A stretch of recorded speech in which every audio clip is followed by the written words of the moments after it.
minute or so before 1 o'clock, so we'll just wait a minute and then kick off. But thanks for joining today. We're at 1 o'clock. I can see as I talk, more and more people are coming in, but I'm going to kick off now because this is a very packed webinar today. We've got 1 hour, so let's commence. So yeah, hi everyone. And on behalf of HERDSA Victoria, welcome to our final HERDSA webinar for 2020, Sustainability in Learning and Teaching, Making It Happen. My name is Tim Beaumont and I'm Learning and Teaching Academic Development Fellow of the Faculty of Medicine, Dentistry and Health Sciences at the University of Melbourne, and I'm Deputy Chair of the HERDSA Victoria branch. Thank you for being part of what should be a wonderful event. Now, I'm going to, excuse me while I share my screen. Now,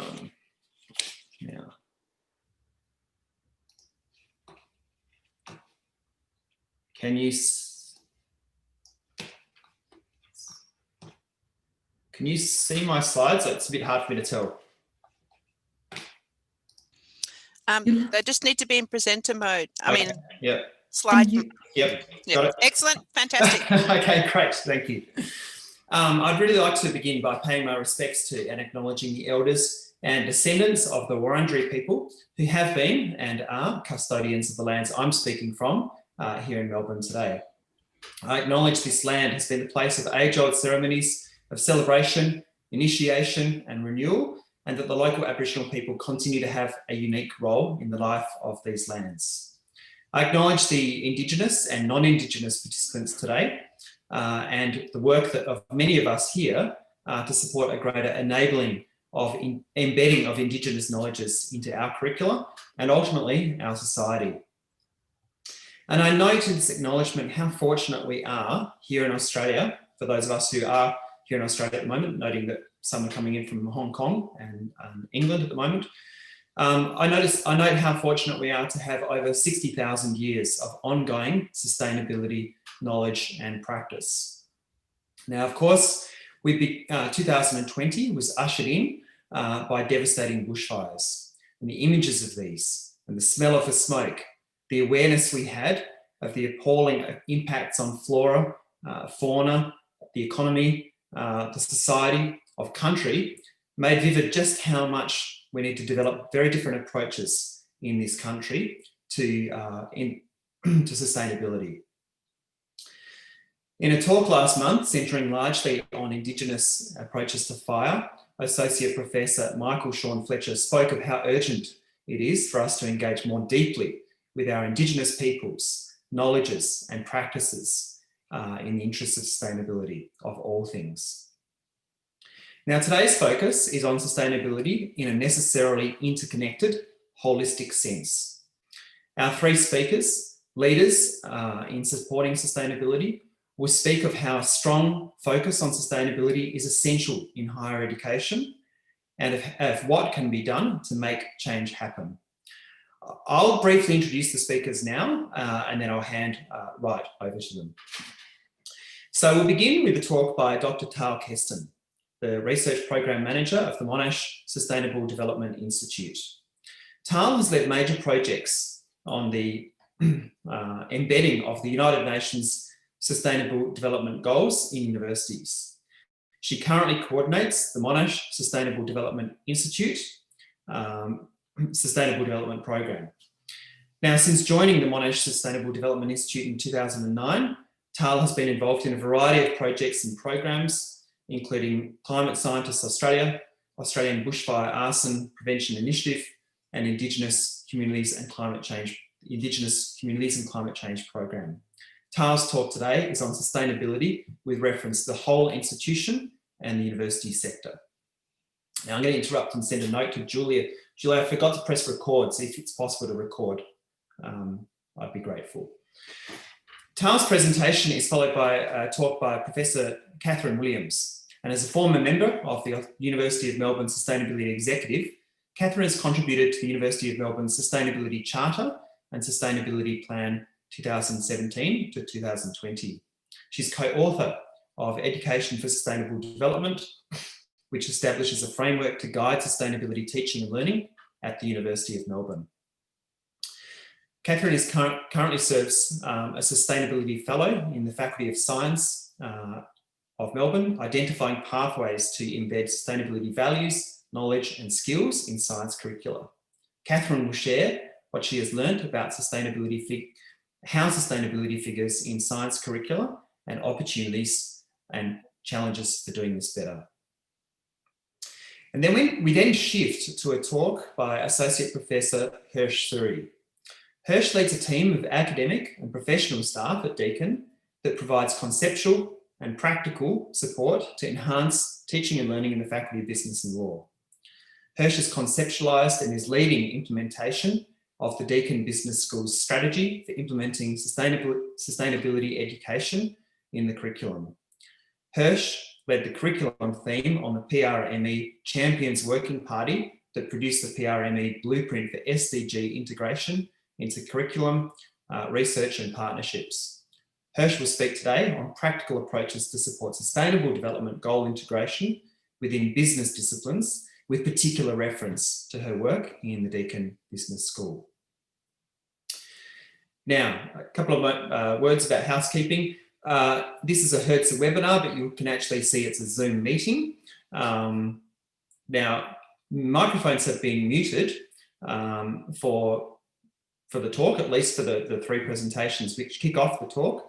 But as you listen, please do post questions in chat. And my colleague, Julia Savage, at the end of the three talks, will support a question and answer session. So enjoy. I am now delighted to hand over to Dr. Tahl Kestin.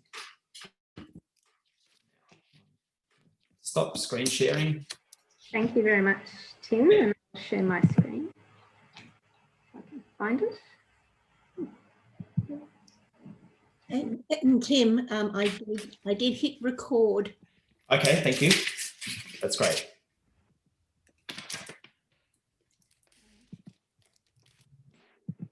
This is where you were going to.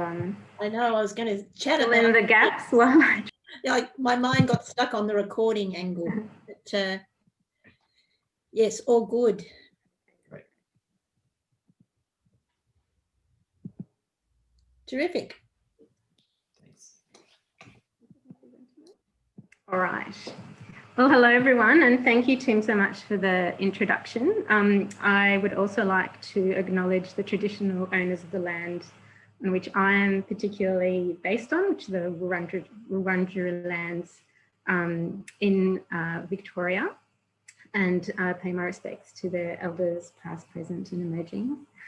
I also want to mention that I'm actually here today representing a network that I manage that involves a whole lot of universities in this region, in Australia, New Zealand, Pacific, and also all around the world, that is hosted by the Monash Sustainable Development Institute, and that is the Sustainable Development Solutions Network. Now, I'm actually going to go a bit beyond sustainability and talk about the Sustainable Development Goals. And when Tim asked me to give a broad introduction to the Sustainable Development Goals and how they're relevant to higher education, and particularly to education for the SDGs in higher education institutions, I thought that would be easy, because we've been working on this topic on how universities and higher education institutions can engage with the SDGs for a long time in our Sustainable Development Solutions Network. And so I thought it would be a cinch to do. And then I realized that it's just huge. There is so much to talk about. I racked my brain on how to do it. So in the end, I'm going to touch on a few very small points, but just to let you know that it is a really big area. There's a huge amount of activity happening both within our network and beyond it. And so if I missed something that's crucial, I'm happy to discuss later in the questions or some other time, and also invite you to look at our website. So I'm going to cover 4 key points today. One is that to introduce you to what the Sustainable Development Goals are, because I hear that it's potentially not something that everyone knows about, even though it's entirely my world. And the fact is really that, as Tim was saying, that the world is facing increasingly complex and interconnected challenges. And we see the SDGs as a framework to really help focus efforts in solving them.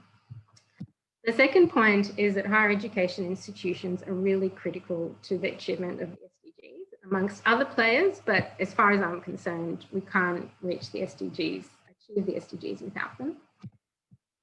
The third one is that really one of the areas where I see universities and higher education institutions, and I'm going to use them interchangeably, I know they're not quite equivalent, but I will, is where we really need to ramp up action is around providing learners with the knowledge, skills, mindsets to address really these complex sustainable development challenges.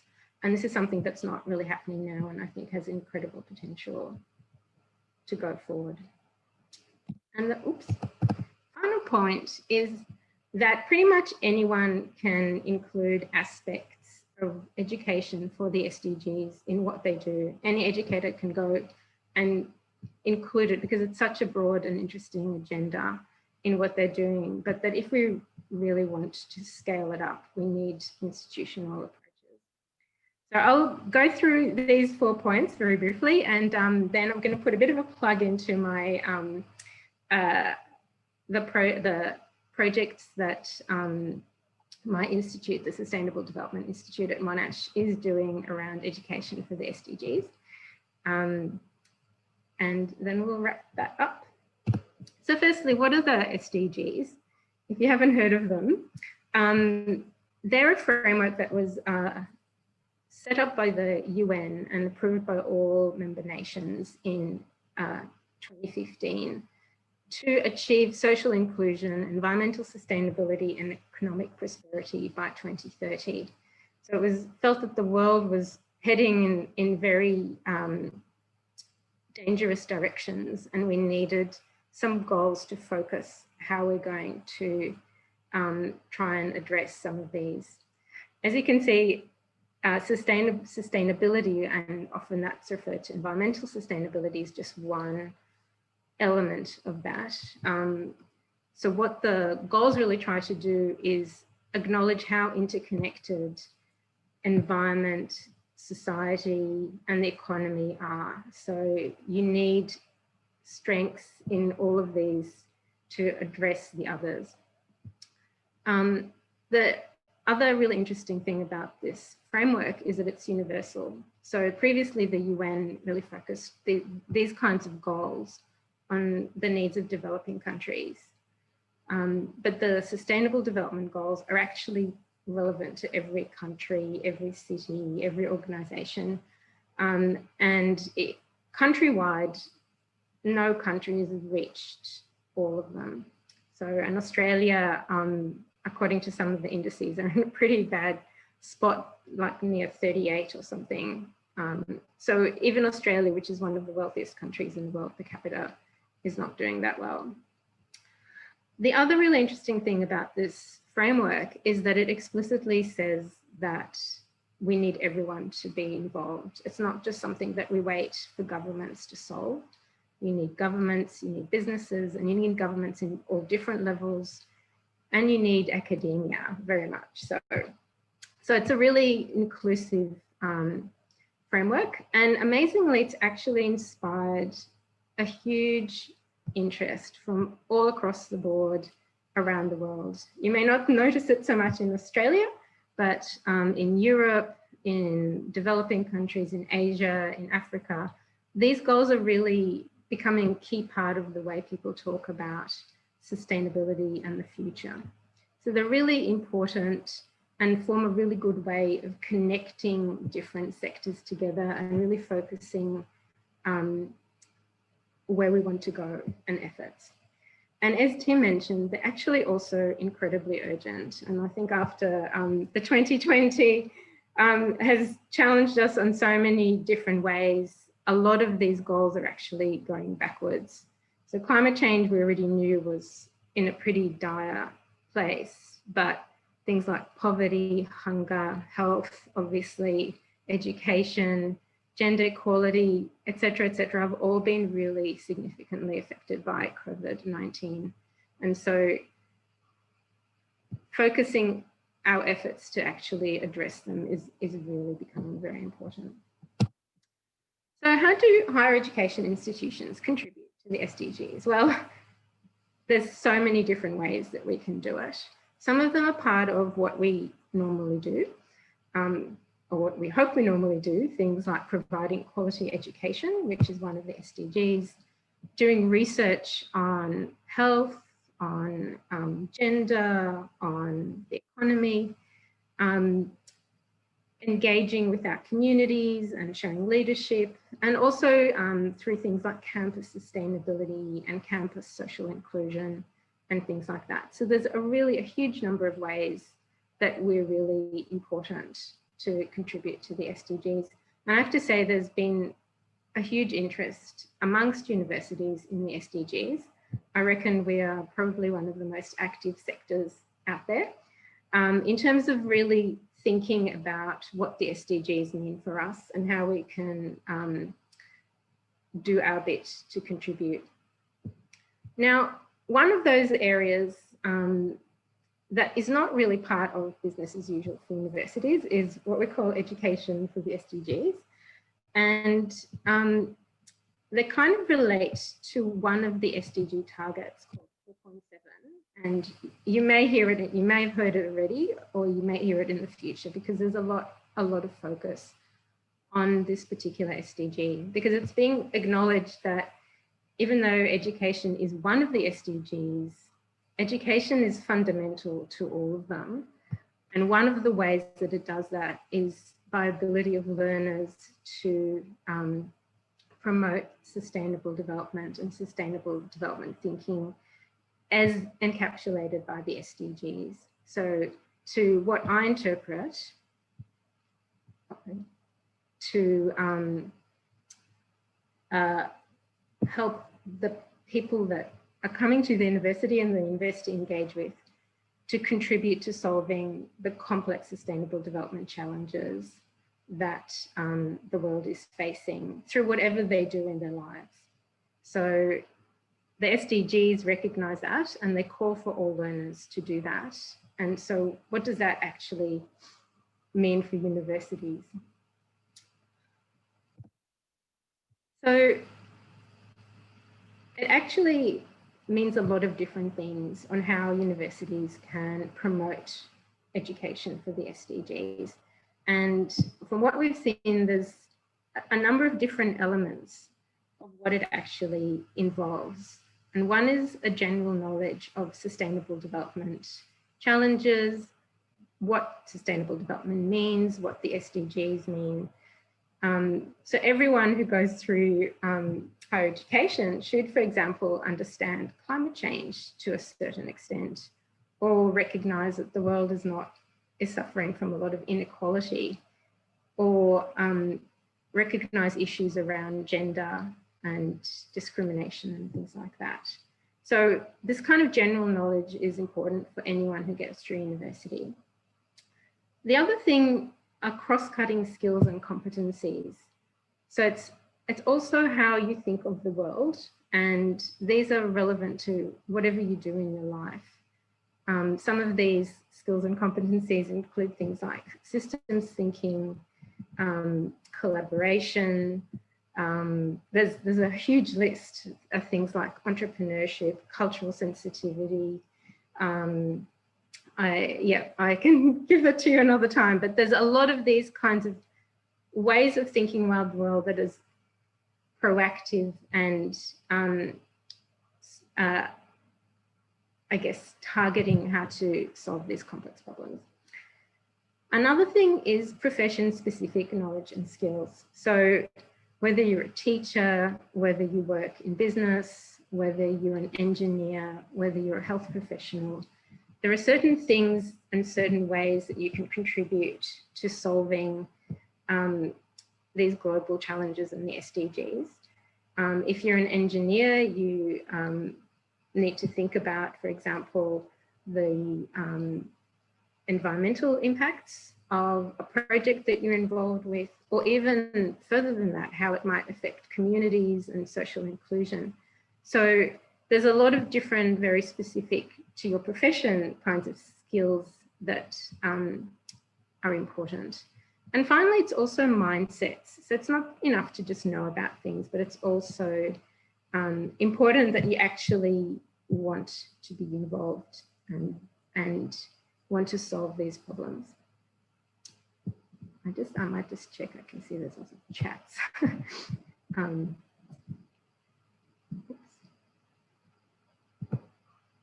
If I'm running out of time, maybe just interrupt me because I can't view the chat easily. The other element that's really interesting about education for sustainable development is that to actually really get it across, you need to think a little bit differently about the way you teach in the classroom. And so some of it is general knowledge, but a lot of it is these soft skills and learning to work with others from different disciplines, to think about how to address real life problems and to work across different sectors. And a lot of the initiatives, and I think particularly that Kath and Hersh will talk about later, actually really use these kinds of elements to develop skills and knowledge of students. And as you've seen, the SDGs are a really, really broad agenda, and there's a lot you can find that is relevant across pretty much any discipline or things that are being taught at the university. And so there's a lot of opportunities to go now and incorporate these things into teaching. But actually to scale it up is not quite as simple because for a few different reasons. One is that the kinds of approaches that you need to use to really get depth and a deep understanding are actually quite intensive and sometimes even require you for the university to do things a bit differently, particularly around breaking silos, working in interdisciplinary ways, incorporating or involving practical experiences, things like living labs, or to work with other sectors.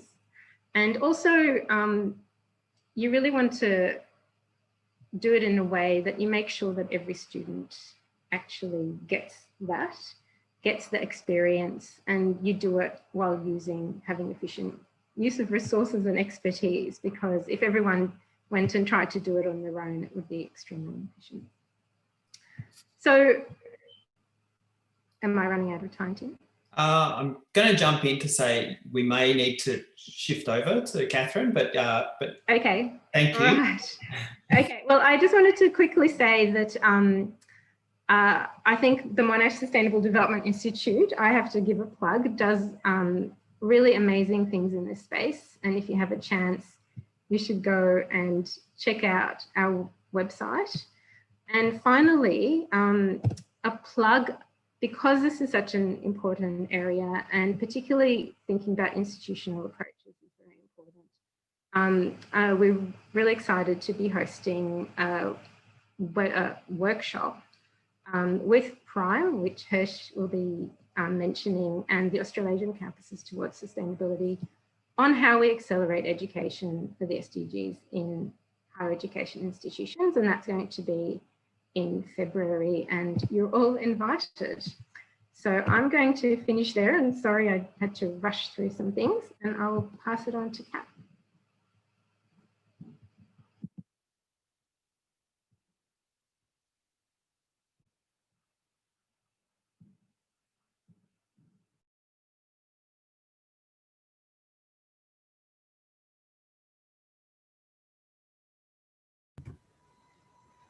Okay, hopefully I've pressed all the right buttons except one. Is my screen sharing showing up now? It is, but you might want to put it in presentation mode. Yeah, this is where it ticks over for a moment Okay. and we get there eventually. Okay, well, thanks, Tahl, because that set a lot of context and outlined a lot of the challenges that we face, and allows me to jump right into some of the things that we're doing at Melbourne. Thanks for the invitation, Tim and others, to this. And I want to start by acknowledging that I too am talking to you from Wurundjeri country. And I think we are all well aware that fostering the kind of learning outcomes that we're talking about today really can't occur unless we learn deeply from the first people of this land and support their efforts for self-determination. I also feel like I need to make it clear that, you know, although I've been teaching for 20 something odd years, I'm not an educational specialist. I really am just one of a lot of people at the University of Melbourne who are really trying to just push forward in our move towards embedding sustainability in our teaching and learning and ensuring positive social and environmental outcomes in a number of directions. So in this brief talk, I want to first of all kind of walk you through the Melbourne approach to embedding sustainability in the curriculum, and then I'll reflect on some of the things that I'm learning in terms of thinking about that in the context of science curricula particularly. The slides that I'm going to present tell pretty much a top-down story, a neat story of the University of Melbourne efforts to embed sustainability in the curriculum. But of course, there is another story, which is the grassroots story, the sustained efforts of, for example, people in our Sustainable Campus and Operations group who quietly and persistently across a number of years kept nudging for action in teaching and learning. And the less quiet efforts of our fantastic student activists who really demanded something better from this university. And I think that the not just the establishment of the changes that I talk about, but also the maintenance of them across time really can be traced to the ongoing work of these people in many regards. So I think as Tim mentioned, there are a couple of key points in the history of establishing sustainability in the curriculum at Melbourne. One is the development of the Sustainability Charter, and the second is the establishment of the first of our sustainability plans from 2017 to 2020. And both of those documents commit the university to actions across all of our domains: research, teaching, the way that we engage with the wider world, everything that we do within a sustainability lens. I'll focus in though on what we're doing in sustainability within the curriculum, and the overall shape of it looks something like this. So our first component is ensuring that all of our graduates have a basic knowledge and skills in sustainability, and that is being fostered by faculty level sustainability fellows program that I'll talk about in more detail, as well as through a refiguring of our breadth subjects to make sure that they're achieving some of the strategic goals of the university. And that includes building sustainability into our curriculum and making sure it's available to all of our students. The second component of sustainability in the curriculum is linked to our specialist programs. So how do we prepare people to be specialists in the domain of sustainability? And we have a number of programs in that area, including the flagship Master of Environment program. And then the third component of this program of work, or the actions and commitments we are working towards, is the establishment of global leaders for sustainability. So that's an enrichment program that will commence in 2021, and we're delighted to have Lynn Doe and Julian O'Shea appointed as directors of this program, which will be available to students across the university. So a key characteristic of the Melbourne approach that was established early on was that sustainability teaching and learning in all curricula should not be driven from the outside.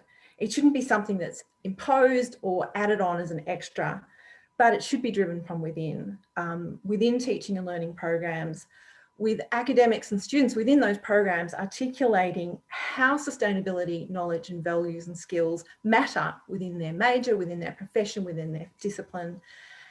And and are able to explore what that means and looks like for their own program. And so the role of the university then is to support academics to articulate what that means and to implement those kinds of changes. But of course, that still needs a pretty clear framework for academic divisions to know, where is sustainability incorporated, to what degree is that working, and what might that look like across curricula, from computer systems through to philosophy. The Melbourne Centre for the Study of Higher Education was charged with developing this vision, and I was really pleased to be part of a team for that project that established a workshop, a university-wide workshop. People from every faculty came together to really try and identify what were the core elements. When we think about this at Melbourne, how would we recognise sustainability learning outcomes across these diverse curricula? And we identified these three broad outcomes that we seek to support within students. And that's guided much of the work that we've done subsequently. So the first is, and these will resonate with things Tahl said as well, a deep and integrative knowledge of how the field of study, so that field of study relates to the welfare of environment and society. The second is a capacity to evaluate and anticipate the forces and dynamics of social and environmental change, and a capacity to apply and promote environmentally and socially responsible practices in professional life and in citizenship.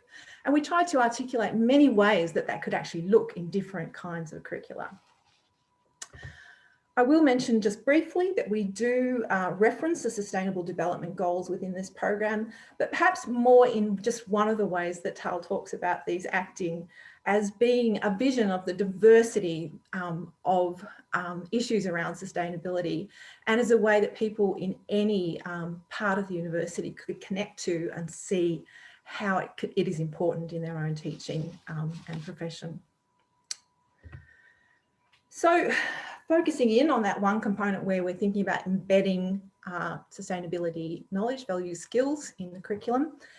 From about 2019, the university began to appoint sustainability fellows appointed within particular faculties and charged with the task of supporting development within their own academic division. I was one of the first cohort that's come in to this program, and others continue to join as we go along. When you look across the way that this is being done in different faculties, this commitment to allowing people to find the best way to do this within their own culture, their own discipline, their own field is really clear. Different pathways are being forged. So for example, some are focusing on undergraduate education, some on graduate education. And you can see differences in the way that people are fitting their programs of work to the culture of their faculty. So for example, Abbas Rajabiford in engineering has really strongly oriented his work around the Sustainable Development Goals and quite a rigorous audit, like top-down audit of SDG content in the subjects. It's an approach that really sings in that faculty, and it's achieving great things. But that kind of auditing approach might be less comfortable in other domains or other academic cultures. The approach that I've taken in my own faculty is more conversational, seeking to catalyse reflection and to find opportunities for change. So I'm about halfway through a program of work within my faculty. The first phase was a discovery process, and I designed that to be focused through conversations with academics and with students across different majors within the Bachelor of Science. And I focused those conversations around the three learning outcomes that I described earlier, exploring what they are, what they mean or look like in different professions or disciplines or fields of study, how they already figure within the curriculum, and what the opportunities and barriers are for doing this better. So to take you through a summary of what I learned, The first broad learning outcome is a deep and integrative knowledge of how the field of study relates to the welfare of environment and society. And there was really clear variation across the different majors that I spoke with. For some majors, it was a really core component of what they do, geography, ecosystem science, environmental science, for example. For others, I guess there was more of a gap highlighted. Fields like maths and stats and physics draw on that kind of thinking to establish the relevance of topics, but rarely teach it formally or assess it in their work. The second learning outcome is about this capacity to evaluate and anticipate change, social and environmental. And here my conversants were really comfortable in the territory. You know, this is what they do best, thinking about change. But there was really clear variation in whether and how that was applied to societal and environmental change. I guess that, you know, coming out of those conversations, I was really pleased at the way that academics in fields like genetics, maths and stats, chemistry, physics, could identify ways that they could enhance this outcome. For example, bringing some of the topics which are clearly relevant to social and environmental welfare, but are in less core subjects, bringing some of those examples into the core was one of the ways that genetics people talked about this, and establishing problem-based approaches that had a sustainability challenge within them in chemistry and physics, noting that it's quite a challenge to achieve in maths.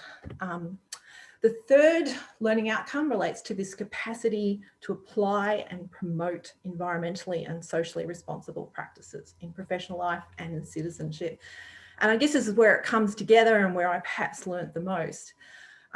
What really interested me was the way that all majors really highlighted the contribution of science graduates to sustainability simply through good scientific practice, practice that they described as safe, critical, truthful and open.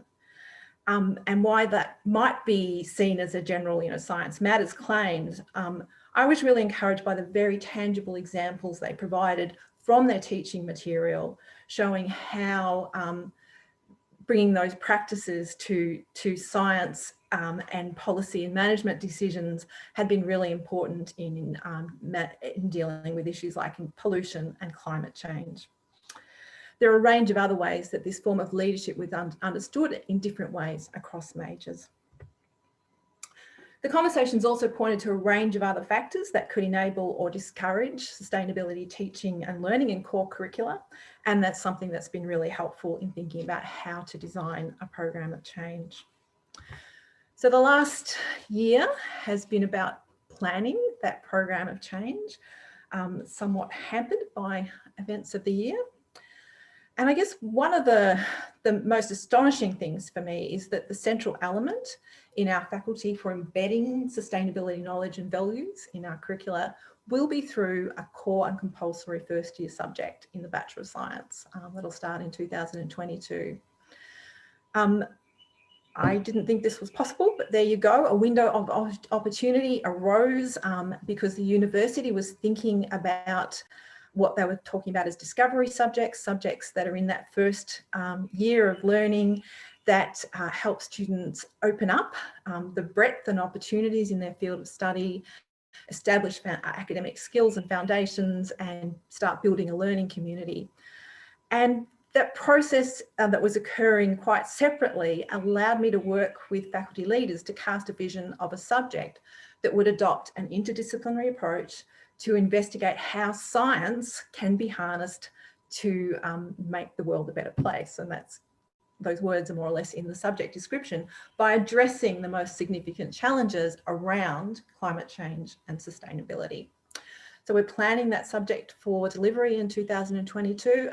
While it is only one subject, I'm excited by the way that it offers the potential for students right at the beginning to frame their approach to the study of science with deliberation around positive and negative implications of scientific practices for science, for society and environments, and including within that an appreciation of the critical, ethical and cultural dimensions of how we do science.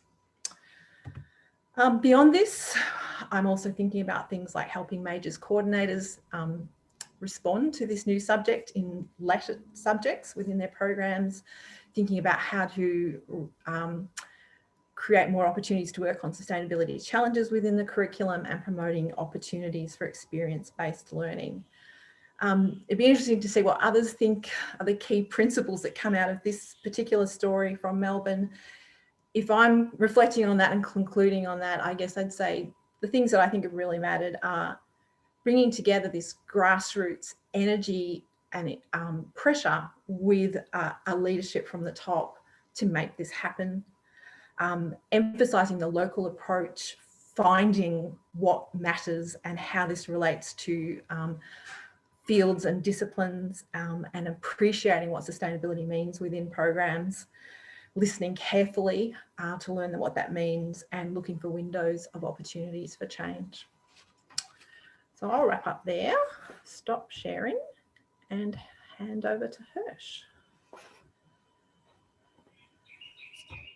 Wonderful. Thank you, Kathryn. So much in the presentation, as with Tahl. So everyone listening, if you do have questions, remember to send them through, because if we can't address all questions here, we'll certainly look forward to addressing questions after this. But now, Hirsch, Associate Professor Hirsch Suri, coming up.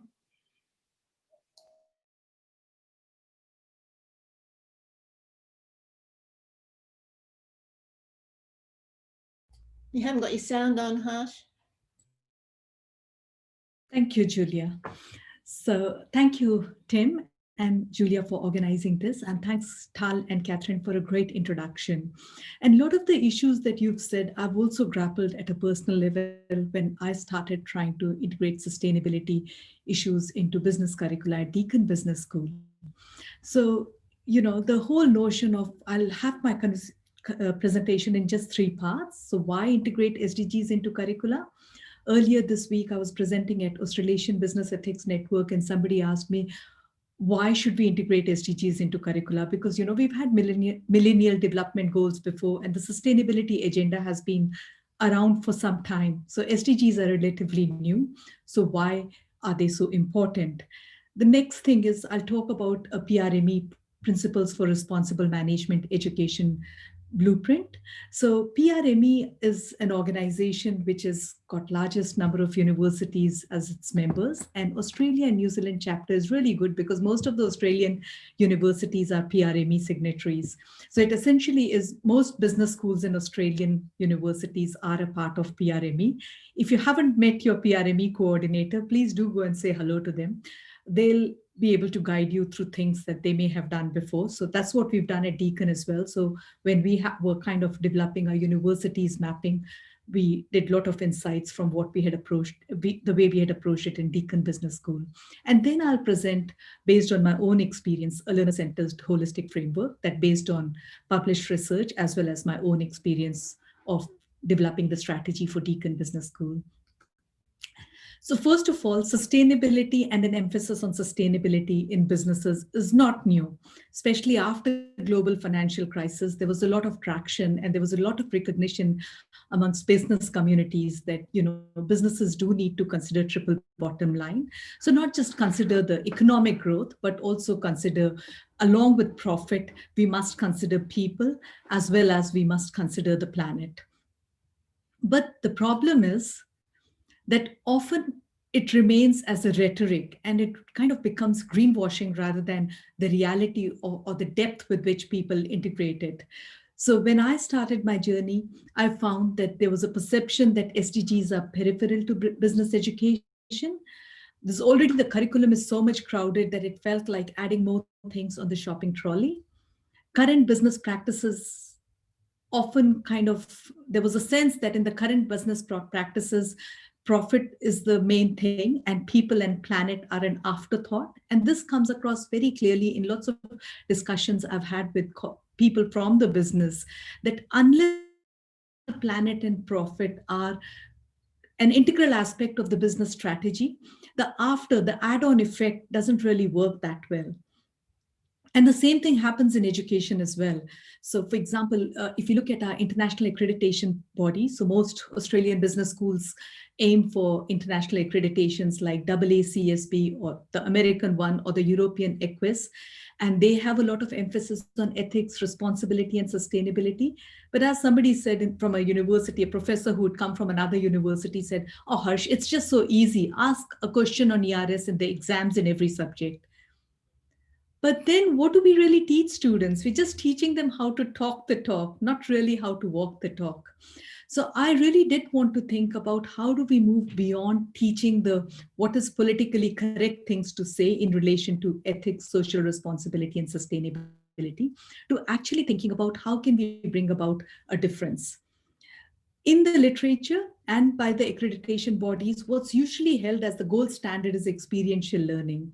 And essentially, you think of global experiential learning experiences, global mobility programs, which help students engage empathetically with people who are othered or who are marginalized communities. But when we look deeper into it, there are lots of resource issues associated with it. It's perhaps not the most sustainable, or not just perhaps, we know it's not the most sustainable approach, because think of the greenhouse gas emission that's caused by all the travel that's associated with it. Often we find that such global mobility experiences are not taken up by people from various equity groups like international students, students from low SES backgrounds, students with carer responsibilities. So if we regard that as the gold standard, how do we make it an equitable experience? Some evidence-informed solutions that I found from the literature, from talking to my colleagues in PRME forums, and also from our own experience were, we're not going to get additional resources, as COVID has taught us. Most universities are really tight on resources. So one approach is to harness synergies with strategic teaching and learning initiatives. So for example, in my own case, when I was developing the faculty strategy for course enhancement, I linked it, I made it an integral part of it. When I was talking about employability agenda, I tried to create scenarios which kind of had strengthened the nexus between employability and sustainability agenda. Again, next is look at reciprocal learning and empathy, opportunities. But rather than putting students like in that high moral, ivory towers and helping or guiding them that you go and engage with marginalized communities, I think we need to start looking at our own backyards. We're not sufficiently engaging with the real challenging questions such as modern slavery. We see that in our own backyards. There's enough research to say that university students, a significant proportion of university students are exploited and become victims of modern slavery. Let's address those questions in the classroom. Let's address questions that are actually bothering students. Let's think of some pedagogies where we know that students from disadvantaged backgrounds anyway have a lot of empathy. How do we harness that empathy? How do we help the rest of the class learn from those lived experiences?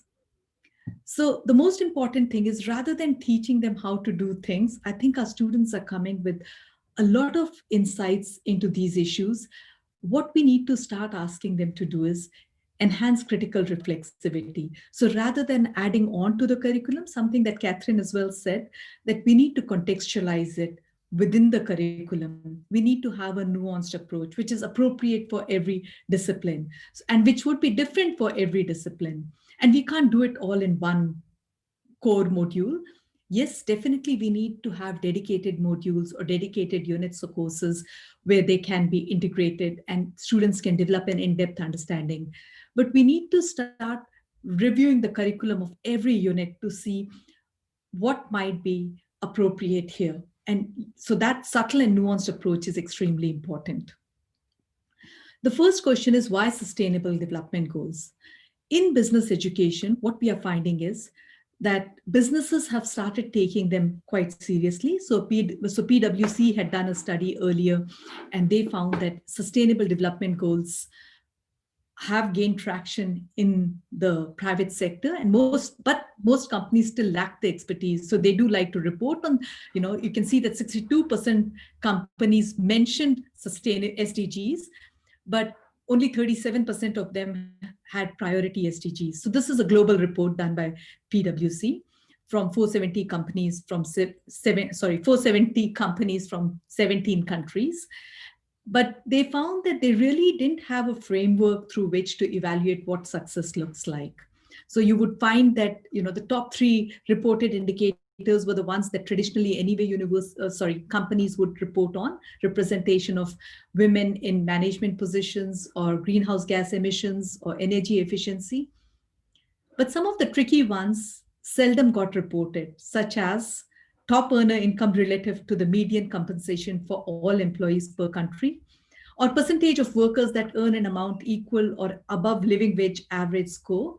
And when you think of this, not just those who are directly employed by the company, but also if you look at down the supply chain management, what else is happening. In a more recent report by Professor Nava Subramaniam from RMIT, so she looked at top ASX 150 companies, and she looked at the sustainability reports in 2018 and 2019, and she found that yes, there was a rising trend in reporting. So it was 48% amongst those top ASX 150 companies in Australia, but that's still much less than the universal kind of gold standard. If you look at it globally, 75% top companies actually report on SDGs. But there were very few companies, only 25% of them prioritized SDGs. So, moving beyond the rhetoric to actually looking at it. The quality of disclosure was quite questionable. So they didn't have measurable business performance targets. So often what was there was they didn't really report on progress from year to year. And on the issues that perhaps were the most important ones, like they might report on some SDGs, but there was little clear indication of why were those the most important SDGs. So within that context, business school, we feel that it's important to teach business students about sustainable development goals, because what we are trying to do is engage back, or at least that's what I've been trying to do, engage business school staff and students with SDGs by helping them understand that there's an industry expectation they would have that insight. So it's not just, it would also enhance their employability agenda. And that seems to get some more traction there. Within this context, my colleague Farah Azmat and I contributed to an SDG Prime Champions project, where we produced this document, SDG Blueprint, which talks about how do we start integrating SDGs into curriculum research and partnerships. So it was quite an interesting project where we had input from all the we had discussions with all the Prime Champion schools in the 2018 and 2019 cycle. So Deakin University has been a Prime Champion since 2018. Deakin and La Trobe are 2 Australian business schools which are part of the Prime Champions network. There are 39 business schools globally. And so we had lots of opportunities to discuss with people, how are they approaching it? What are the different frameworks they are using it? And I led the curriculum team, Para led the research team. The good thing about this blueprint is constantly we were reminded that it has to have a very practical focus. So we begin by discussing the origin of SDGs and the importance for business and business schools. How can business schools contribute towards achieving the SDGs? We provide some commonly used frameworks for SDG integrations and a lot of practical guidance tools and examples.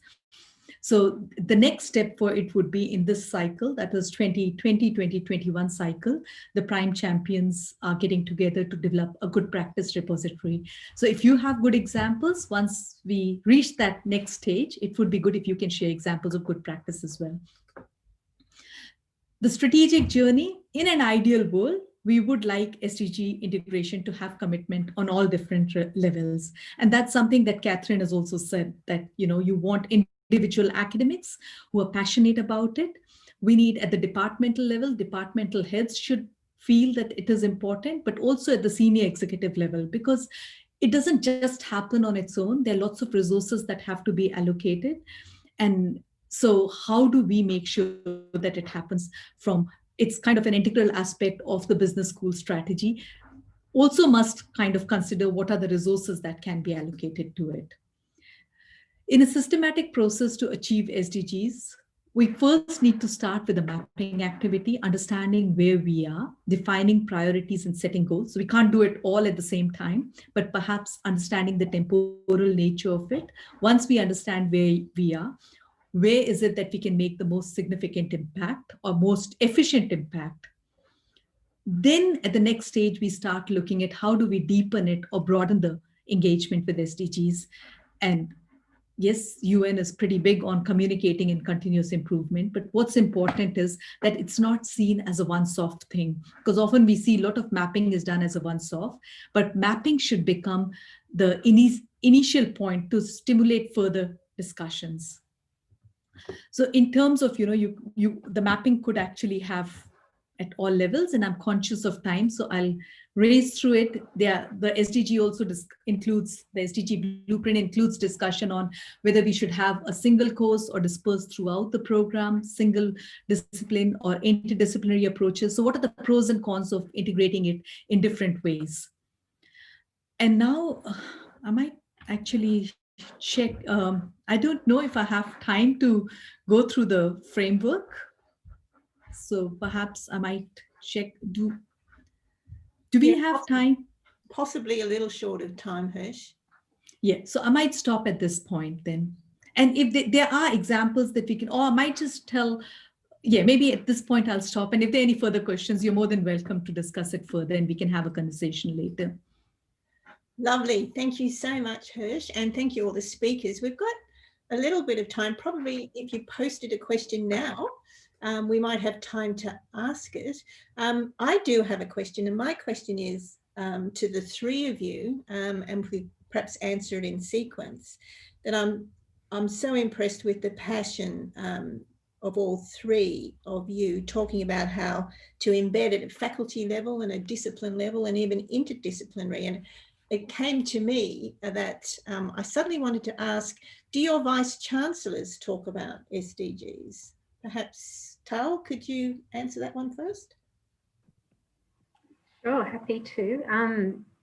Well, our university was one of the first signatories to the university commitment to the SDGs, which was done by the Vice-Chancellor. And it is becoming increasingly part of the language within the university, not just within the Sustainable Development Institute, but in other areas as well.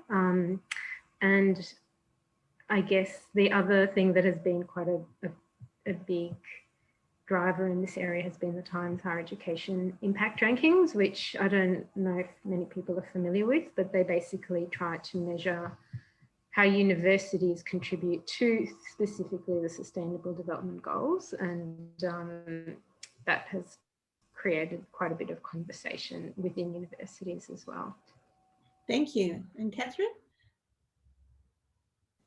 It's a big question, Julia. Sorry. So the university definitely is a signatory to a number of the relevant agreements in this space. I think there has been strategic work by a number of people in the Chancellery area to really draw out these commitments. And I guess, I did notice we have a relatively new Vice-Chancellor, and sustainability figured in the strategic program for the university for some years. And then when we had a change of Vice-Chancellor and new strategy, there was a lot of work to make sure that those ideas around sustainability and our commitments were maintained in the strategic direction. So yes, but I think illustrates the kind of ongoing work that one has in this sector to maintain commitment across all levels of the university. Yeah, good answer, Kathryn. And Hirsch? So Deakin was one of the first universities to start reporting on integrated reporting. And so rather than, having a separate sustainable report, we went towards integrated reporting. And with the previous Vice-Chancellor, yes, she was quite passionate about it. And we were one of the first universities to actually sign up that we would report against the SDGs. And in the new strategic plan as well, sustainability does get a mention, but I still think there's a long way to go. Thank you, Hirsch. And Tim, I'm just going to hand back to you because we've nearly hit the 2 o'clock mark. That's right, nearly 2 o'clock. But look, thank you very much, Julia, and thank you very much, Tahl, Kathryn, and Hirsch. I was looking at the chat and seeing some input, but I think the fact that there were not too many questions is representative of the fact that these were such rich presentations, and I can imagine a lot of questions coming through shortly to all 3 speakers. So thank you very much for this. There are also questions about us sharing. We will be sharing content in the on the HERDSA webinar site. I want to finish by thanking a few other people, if that's okay. I want to thank, as well as Julia as part of being a working group, colleagues Claire McNally and Karen Moses. You might see their names there, also part of this working group. I also want to thank branch chair, Julia Choate, full Victorian branch executive. I want to thank Jennifer Ungara of HERDSA and the HERDSA president, Denise Chalmers. But finally, thank you to all of you for attending this webinar, for engaging in this webinar. Wonderful to have you here. I really look forward to the conversations to come. In January, on January the 28th, there will be another HERDSA webinar. The HERDSA webinar will be on sharing and discussing arrangements of online learning, teaching and assessment during the COVID-19 outbreak and implications for higher education. So you will soon hear a lot more about that. But again, thank you very much to our speakers and to everyone. Have very happy holidays. Thank you.